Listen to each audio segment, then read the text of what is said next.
Dacia abandonne enfin l'apparition de la teinte gris mégalite pour les barres de toit, les skis avant et arrière ainsi que les rétroviseurs extérieurs des Sandero Stepway, Spring ou bien encore Duster. David Durand, directeur design Dacia, nous dit que le logo très épuré témoigne de l'essentialité qui caractérise la marque. De même, l'emblème Dacia Link, inspiré par l'univers de la mécanique, évoque la simplicité et la robustesse. Il porte en outre la symbolique du lien, élément fort de la communauté Dacia. Dacia se réinvente, après la mise à jour graphique de la communication mi-2021 et le lancement du renouvellement du réseau de concessionnaires début 2022, place au véhicule. Tous les modèles de la marque roumaine sont désormais dotés du nouveau logo. L'ancien logo avec l'écriture bleue, qui rappelait un peu un décapsuleur, appartient au passé. Désormais, c'est l'emblème Dacia Link qui sera utilisé, D à gauche, C à droite, comme on avait pu le voir pour la première fois sur le concept du prochain SUV, le Bigster. Toujours anguleux et plutôt abstrait. Les véhicules ainsi décorés pourront être commandés à partir du 16 juin.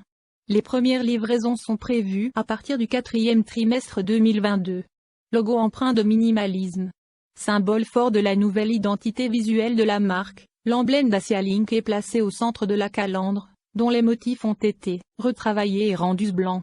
Le nouvel emblème, composé d'un D et d'un C stylisés, reliés entre eux comme les maillons d'une chaîne, est à la fois symbole de robustesse et de simplicité.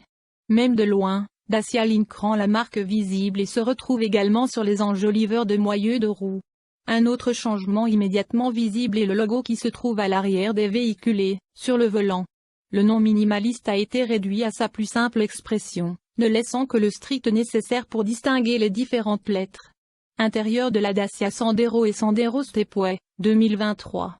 Nouveaux éléments stylistiques à cela s'ajoutent d'autres évolutions du design, comme l'introduction du mégalite grès pour les barres de toit, les protections anti-encastrement à l'avant et à l'arrière ainsi que pour les rétroviseurs extérieurs des Sandero Stepway, Spring et Duster. En quelques mois, Dacia a élargi sa gamme de produits avec deux tout nouveaux modèles, Spring, la première voiture entièrement électrique de la gamme, et Jogger, la voiture familiale polyvalente du segment C. Le développement d'une nouvelle identité visuelle complète ce processus de renouvellement. Dacia a donc tout changé, mais a voulu rester essentiel.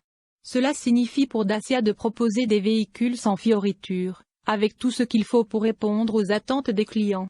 La couleur inédite lichen kaki, une nuance de vert qui rappelle la mousse et la terre, a été introduite pour souligner la relation étroite entre Dacia et la nature.